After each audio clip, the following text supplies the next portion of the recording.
नमस्कार. मी doctor R V More, सहाय्यक प्राध्यापक, समाजशास्त्र विभाग, स्वर्गीय पुष्पादेवी पाटील कला व विज्ञान महाविद्यालय रिसोड, जिल्हा वाशिम.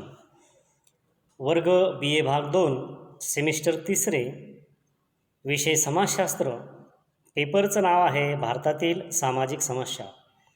विद्यार्थी मित्रांनो, आज आपण या व्हिडिओ लेक्चरमध्ये भारतीय लोकसंख्येची वैशिष्ट्ये, कॅरेक्टरिस्टिक ऑफ इंडियन पॉप्युलेशन याविषयी माहिती पाहणार आहोत. भारतीय लोकसंख्येची वैशिष्ट्ये. प्रास्ताविक.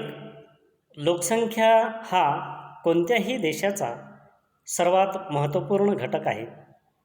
देशाची एकूण लोकसंख्या किती आहे? लोकसंख्या वाढीचा वेग किती आहे?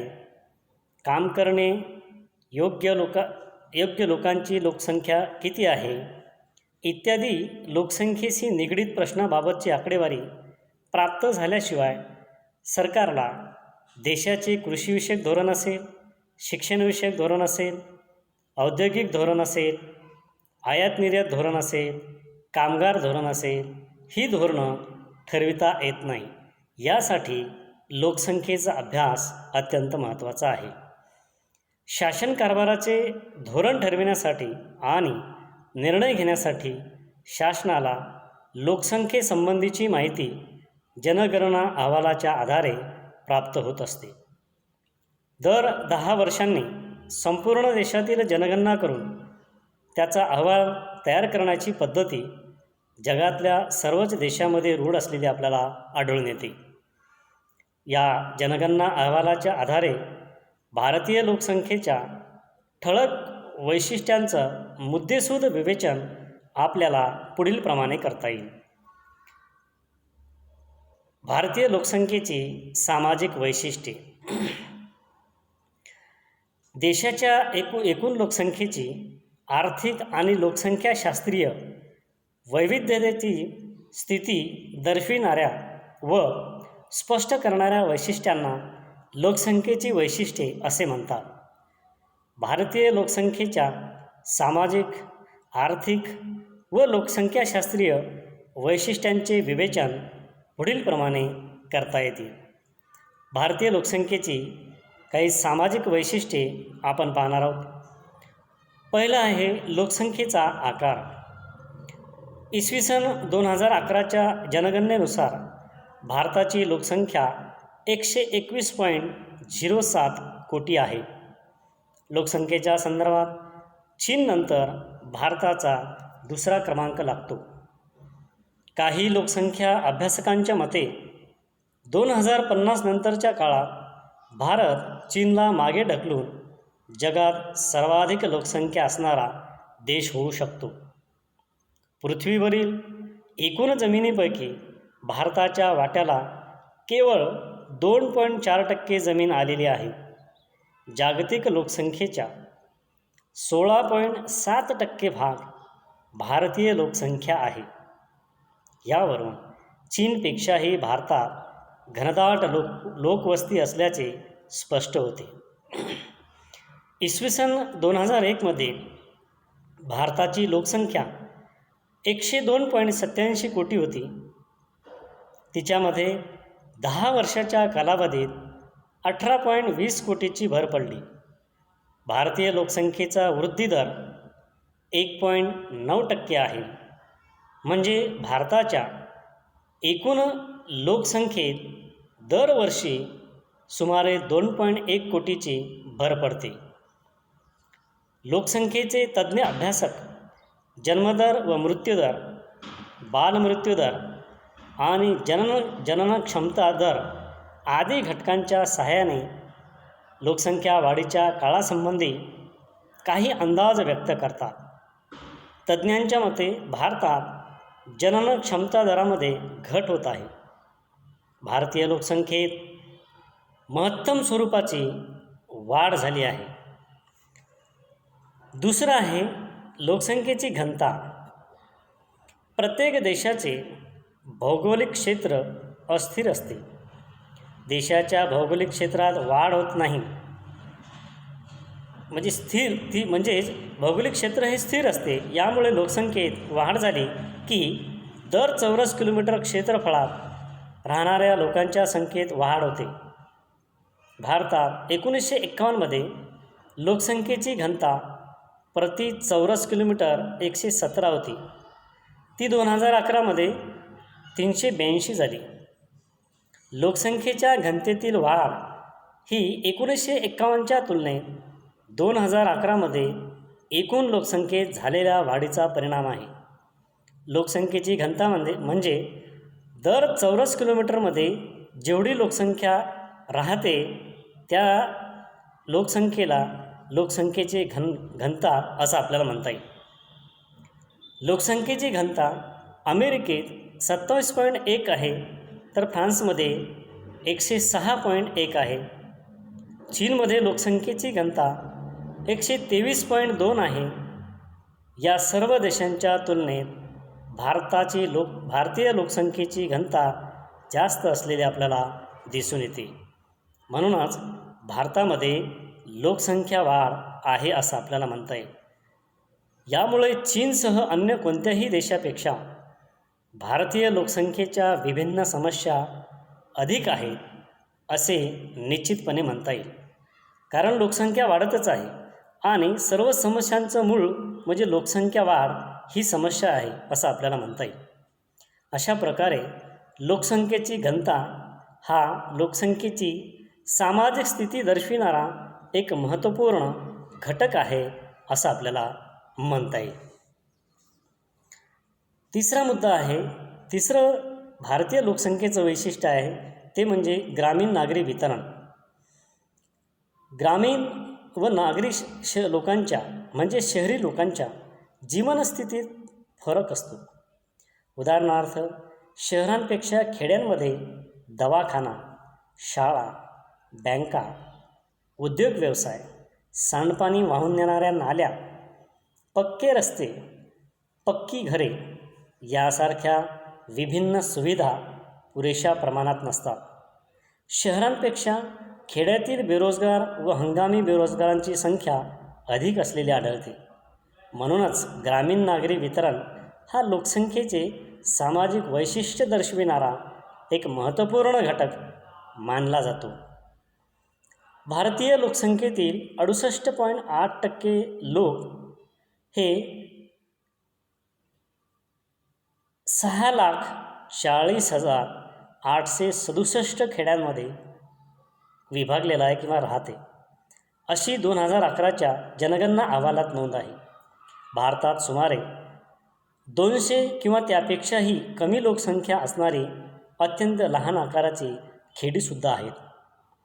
भारतीय लोकसंख्येतील 31.16% लोक नागरी भागात राहतात.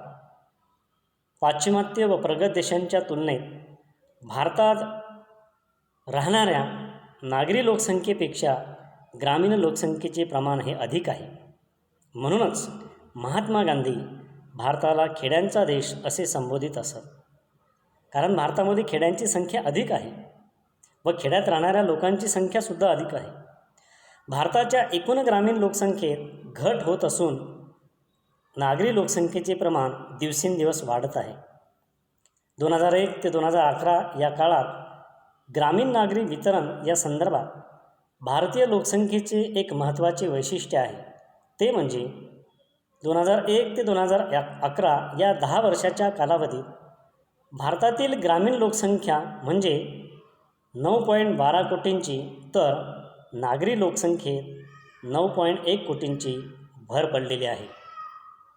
यावरून दिवसेंदिवस ग्रामीण भागातील विविध कारणामुळे लोक हे शहरी भागामध्ये वास्तव्यास येत आहेत किंवा राहाव्यास येत आहेत आणि म्हणून पूर्वीच्या तुलनेत भारतातील शहरांची संख्या अर्थातच लोकसंख्या वाढत आहे. ग्रामीण नागरी स्थलांतराच्या प्रक्रियेमुळे ग्रामीण आणि नागरी लोकसंख्येत सारख्या संख्येत वाढ झाली असे दृश्य दिसते.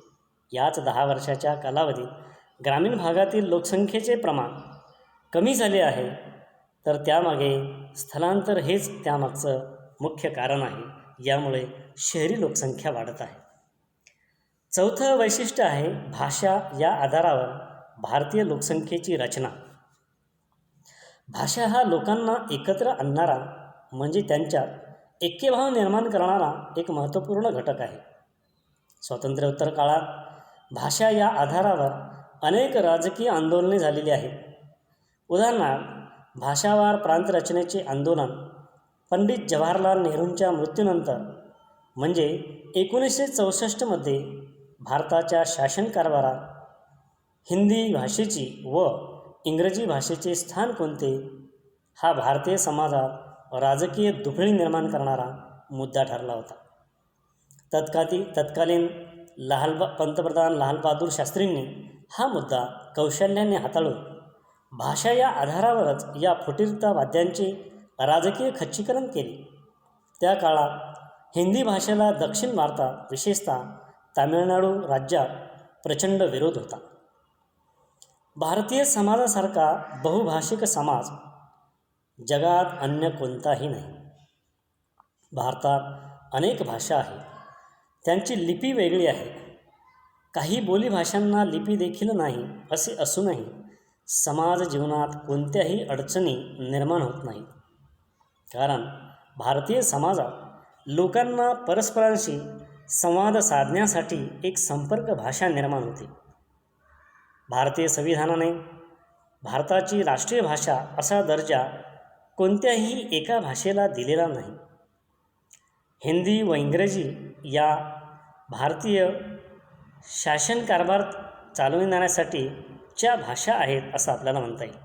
म्हणजेच ऑफिशियल लँग्वेज असं आपल्याला म्हणता येईल. भारतीय संविधानात 22 भाषांच्या यादीला मान्यता देण्यात आली आहे. यात मराठी, संस्कृत, बंगाली, गुजराती, तामिळ, तेलुगू, कन्नड, मल्याळम आदी भाषांचा समावेश होतो. या 22 भाषांपैकीच 7 भाषांना अभिजात भाषा असा दर्जासुद्धा देण्यात आला आहे.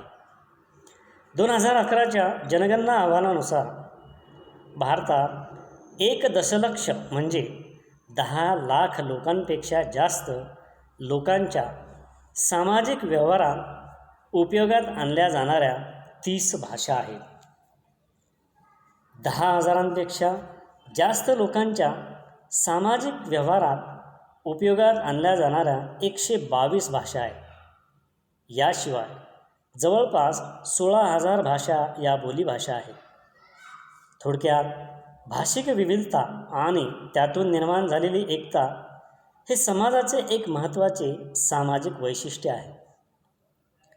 चौथं वैशिष्ट्य आहे धर्म या आधारावर भारतीय समाजाची रचना. भारतीय समाज हा बहुभाषिक आहे, तसेच बहुधर्मीय देखील आहे. जगातील जवळपास सर्व प्रमुख धर्मांचे अनुयायी भारतात आहेत.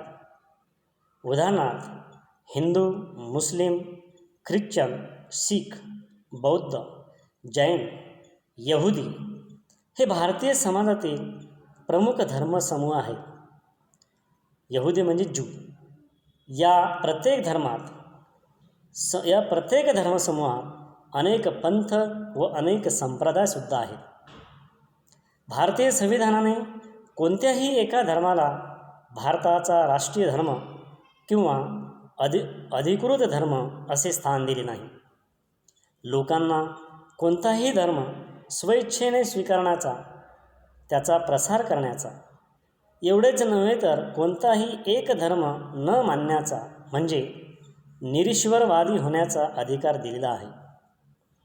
अशा प्रकारे भारतीय संविधानाने एकीकडे भारतीय नागरिकांना धार्मिक स्वातंत्र्य बहाल केले आहे, तर दुसरीकडे भारत हे धर्मनिरपेक्ष राज्य आहे अशा तरतुदीही केल्या आहेत.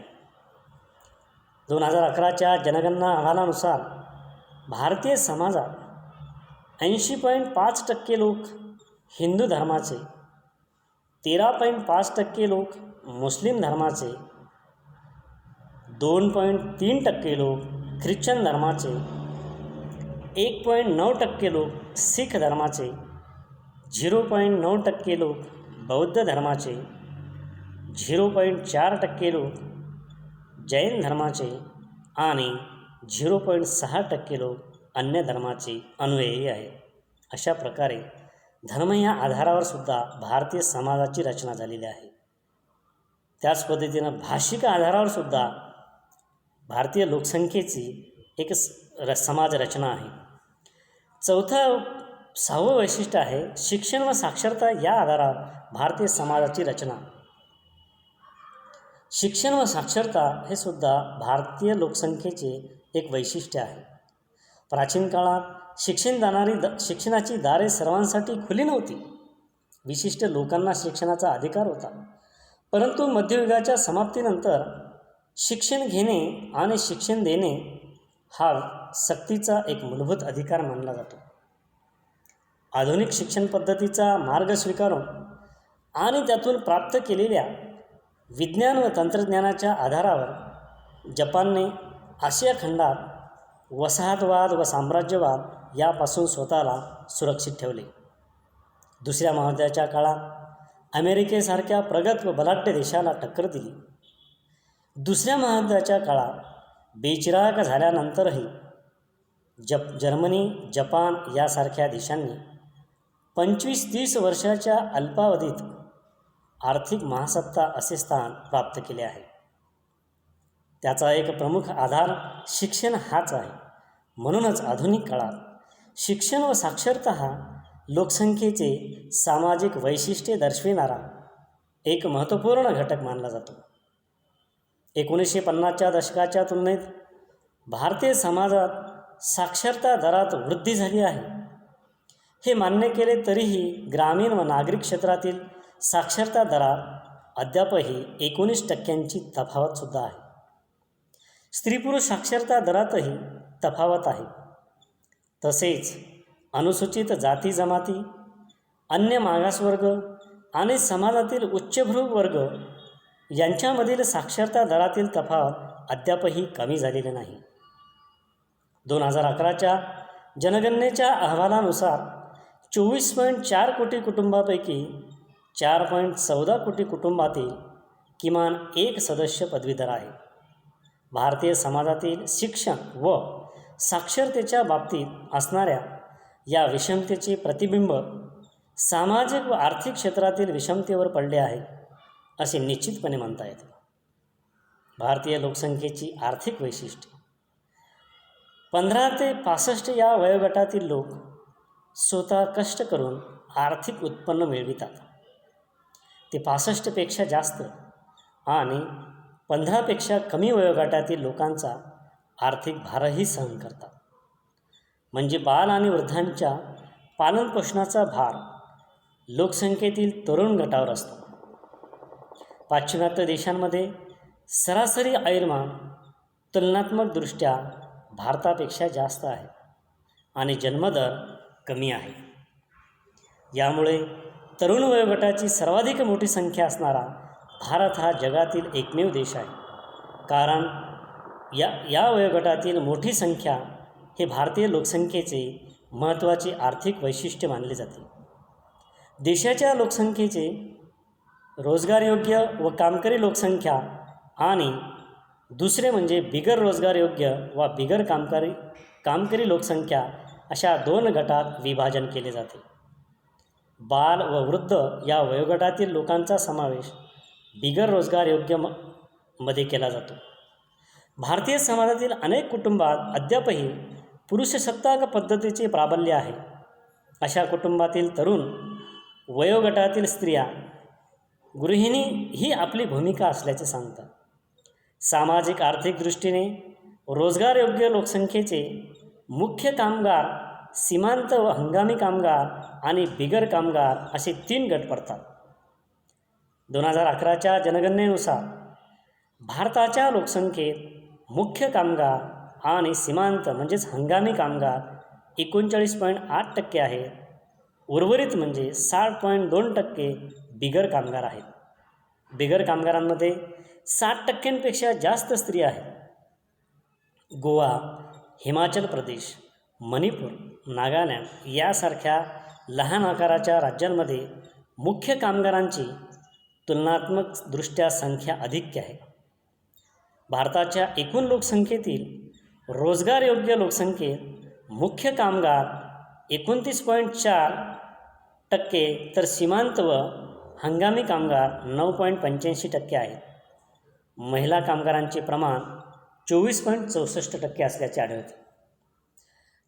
यानंतर लोकसंख्याशास्त्रीय वैशिष्ट्ये पाहूया. स्त्री पुरुष प्रमाण, वय, जात, वंश हे 3 प्रमुख घटक लोकसंख्याशास्त्रीय वैशिष्ट्ये दर्शवितात. पहिला आहे स्त्री पुरुष प्रमाण.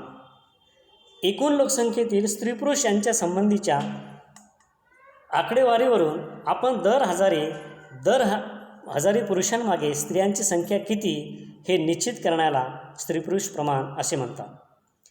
एकूण लोकसंख्येतील स्त्री पुरुष यांची संख्या समान असणे ही सर्वात आदर्श अशी स्थिती आहे. प्रत्येक समाजाच्या लोकसंख्येत अशी आदर्श स्थिती असतेच असे नाही. स्त्री पुरुष प्रमाण हे किमान 970 किंवा त्यापेक्षा अधिक असणे ही संतुलनाची स्थिती मानली जाते. स्त्री पुरुष प्रमाण हे 950पेक्षा कमी असण्याची स्थिती ही समाजशास्त्रीयदृष्ट्या गंभीर वा धोक्याची मानली जाते. भारताच्या 1991मध्ये स्त्री पुरुष प्रमाण 927 होते, तर 2001मध्ये हे प्रमाण 937 आहे झाले. 2011मध्ये 943 आहे. तर दर हजारी स्त्रियांच्या प्रमाणात वाढ होत असली तरीसुद्धा आपण धोक्याच्या स्थितीतून बाहेर पडलो नाही असे समाजशास्त्रीयदृष्ट्या म्हणता येईल. भारतात विभिन्न घटक राज्यांमध्ये स्त्री पुरुष प्रमाणाबाबत समान स्थिती नाही. स्त्री पुरुष प्रमाण सर्वात जास्त म्हणजे 1084 हे केरळमध्ये आहे दर हजारी पुरुषांमागे. हिमाचल प्रदेश, गोवा, कर्नाटक असेल, ओरिसा, मणिपूर, मेघालय, छत्तीसगड, आंध्र प्रदेश, तामिळनाडू या राज्यामध्ये स्त्री पुरुष प्रमाण हे दर 1000 पुरुषांमागे 970पेक्षाही अधिक आहे. तर दमण व दीवमध्ये ते सर्वात कमी म्हणजे 710 आहे. पंजाब, सिक्कीम, जम्मू काश्मीर, हरियाणा, अंदमान निकोबार, दिल्ली, चंदीगड व दादरा नगर हवेलीमध्ये या राज्यांमध्ये आणि केंद्रशासित प्रदेशांमध्ये ते 900पेक्षाही कमी आहे. हे 2011च्या जनगणना अहवालावरून सूचित होते. दुसरा मुद्दा आहे वय. लिंग आणि वय हे 2 घटक लोकसंख्याशास्त्रीय अध्ययनाच्या दृष्टीने अत्यंत महत्त्वपूर्ण आहेत. आरोग्यविषयक योजना, लोकसंख्या धोरण, विभिन्न विकास कार्यक्रमांच्या योजना आदींच्या दृष्टीने लोकसंख्या संबंधी वय व लिंग याबाबतची तथ्य आवश्यक व महत्त्वपूर्ण ठरतात. 65% लोकसंख्या रोजगारक्षम व तरुण या वयोगटातील असणे ही भारतासाठी फार मोठी शक्ती आहे असे मानले जाते. आणि तिसरं शेवटचं आहे वंश व जात. नाक, कान, डोळे, हनुवटी, कवटीचा आकार, केसांची ठेवण यासारख्या मोजमापन क्षमतायोग्य शारीरिक लक्षणांच्या आधारे वंश ही संकल्पना मांडली जाते. एकाच वंशाच्या लोकांमध्ये बंधुत्वाचे नाते असते, सामाजिक ऐक्यभाव असतो. युरोप खंडातील राज्यांच्या निर्मितीचा वंश हा प्रमुख आधार आहे. भारतात जगातील सर्व प्रमुख वंशाचे लोक राहतात. तसेच भारतात विभिन्न वांशिक गटाचे संमिश्रण झाले आहे. परंतु भारताच्या सामाजिक व राजकीय जीवनात या आधारावर निर्माण झालेले गट फारसे प्रभावी नाहीत. वंश यापेक्षा जात या आधारावर निर्माण झालेले गट प्रभावी आहेत. म्हणूनच भारतीय समाजाच्या समाजशास्त्रीय अध्ययनात जात या घटकाचे अध्ययन अपरिहार्य ठरते. ब्रिटिशकालीन भारतात जात या आधारावर जनगणना झाली होती. मंडल आयोगाने अति मागास वर्गांसाठी शिफारशी करताना त्याच आकडेवारीचा उपयोग केला. भारतातील सर्व प्रमुख धार्मिक गटात अनुसूचित जाती जमाती, अन्य मागास वर्ग आणि खुला वर्ग या 4 प्रमुख गटातील लोकांचा समावेश होतो. एकंदरीत आरोग्यविषयक स्थितीत सुधारणा, आर्थिक सामाजिकदृष्ट्या तळागाळातील लोकांसाठी अन्न सुरक्षा, पुरुषसत्ताक पद्धती व पारंपरिक मूल्यव्यवस्थेत सुधारणा हे भारतातील लोकसंख्या वृद्धीशी निगडीत असणारे प्रमुख घटक आहेत. त्यांच्यावर लक्ष देण्याची नितांत गरज आहे. अशा प्रकारे या व्हिडिओमध्ये आपण भारतातील लोकसंख्येची वैशिष्ट्ये याविषयीची माहिती अभ्यासली आहे. धन्यवाद.